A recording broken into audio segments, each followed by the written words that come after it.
So yun guys, ang sarap talaga ng hangin dito sa Negros Occidental.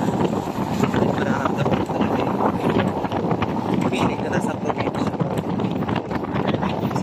Sobrang refreshing siya kasi ang tagal ko rin magtrabaho. Ngayon lang ulit ako talaga na mag-travel ng ganito. Ano ko talaga hindi na punta ng Mindoro na karaan.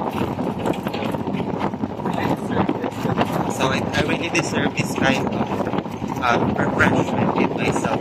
Lahat naman tayo deserve that. So mind your own provinces na. Mind your own provinces.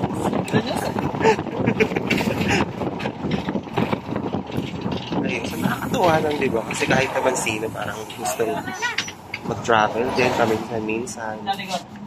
Kahit dito lang sa Pilipinas, at least may mga napupuntahan ka pa. Di ba?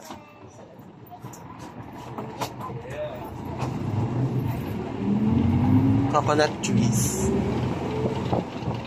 Coconut trees. Mas mali pa yung nabanggit mo.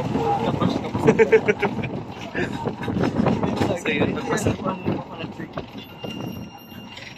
So i-landscape ko lang yun. Diba? Para ma-feel nyo rin kung anong napi-feel.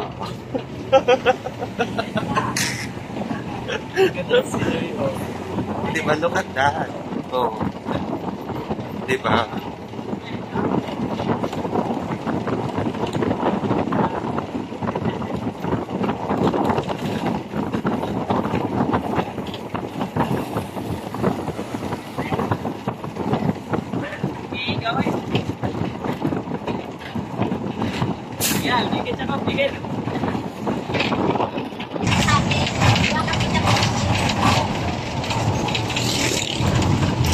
Harold.